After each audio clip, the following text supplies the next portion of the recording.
Hello everyone, my name is Anita, USRN. Today we'll be discussing and practicing few questions and answers, especially related to fundamental of nursing and some other general questions. I have a special gift for you all, that is NCLEX related resources and online classes that few students will be getting who are subscribed to my channel. And you also have to fill the form given in the description box below. So please fill the form and subscribe my channel and be lucky one to get all the resources and online classes. Situation 6. A nurse is teaching a patient how to use call bell system. Which level of Maslow's hierarchy of needs does this nursing action address? The options are option 1 interpersonal, option 2 physiological, option 3 safety, option 4 self-esteem. You can pause and guess the answer. So here the correct answer is option 3, that is safety. So this is the correct answer. Option 3 safety is the correct answer. So let's see the explanation.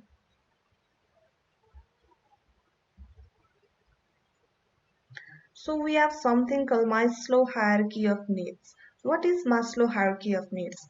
It is the theory of motivation which states 5 categories of human needs. So this all includes the human needs and it is categorized on the basis of need or its hierarchy. So it includes physiological needs, safety needs, love and belonging needs, esteem needs, and self-actualization. Self-actualization is at the top of the hierarchy while physiological needs is at the lowest level.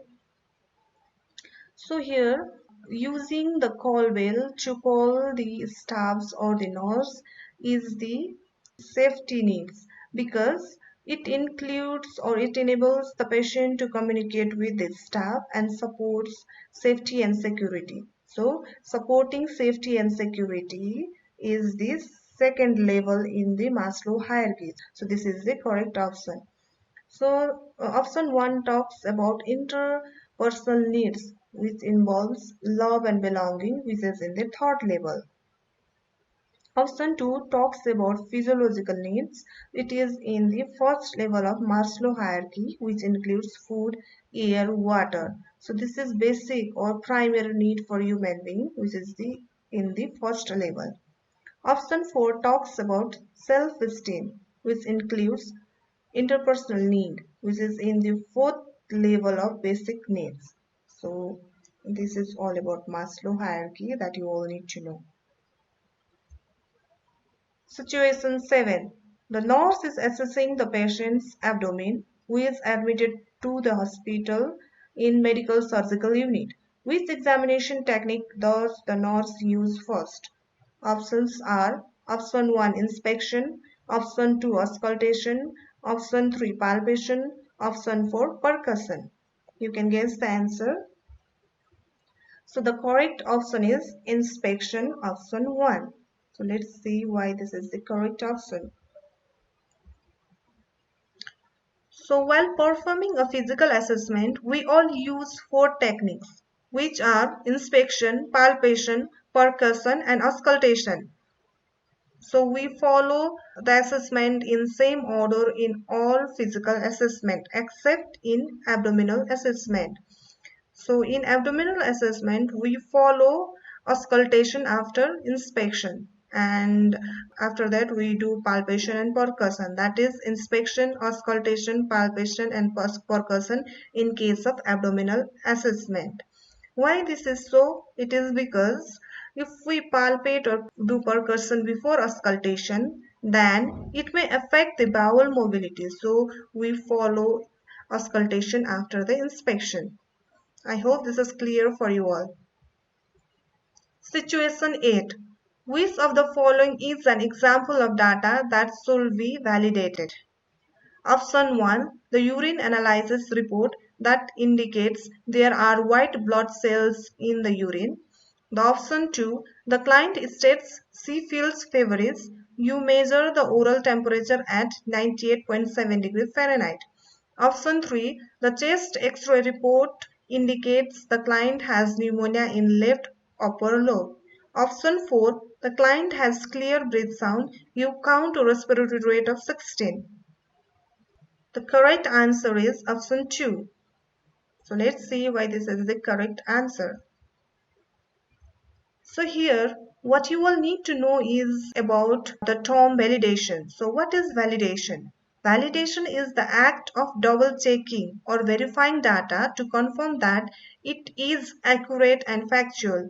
So here we compare objective findings with subjective findings to uncover discrepancies.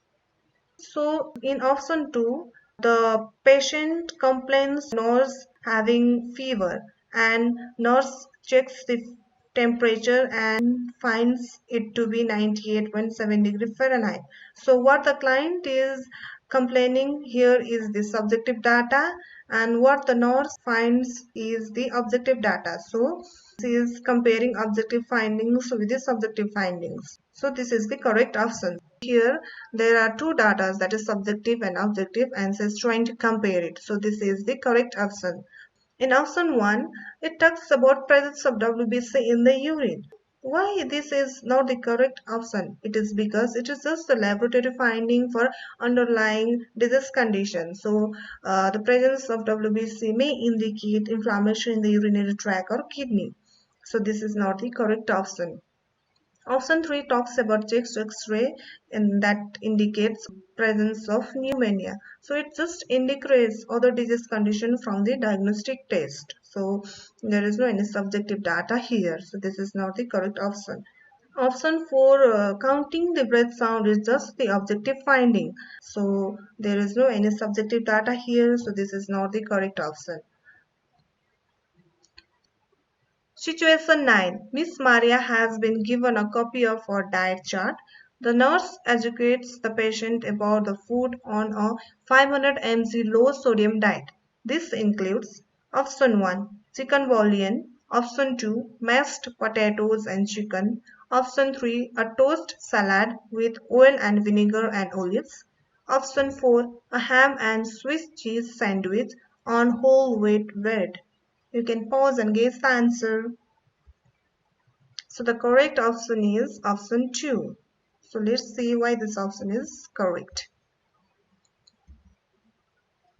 So mashed potato and broiled chicken are low in natural sodium chloride.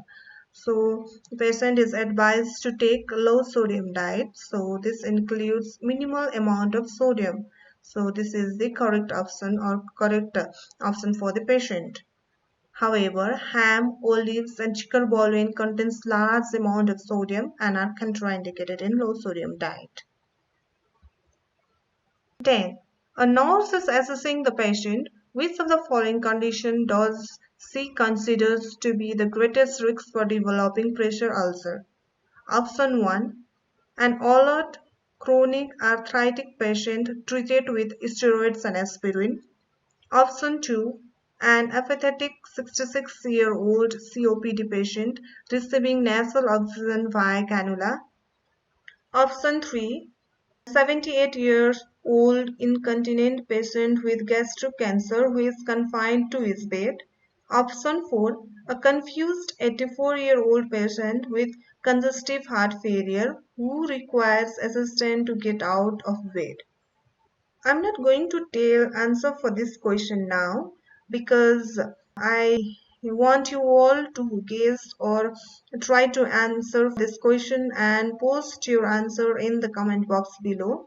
I'll be discussing its answer in my next video. So guess the answer and comment in the comment box below. If you want to get my free resources and be a part of my online classes, you will need to be subscribed to my channel and you need to fill the form given in the description box below. So fill the form and grab the opportunity.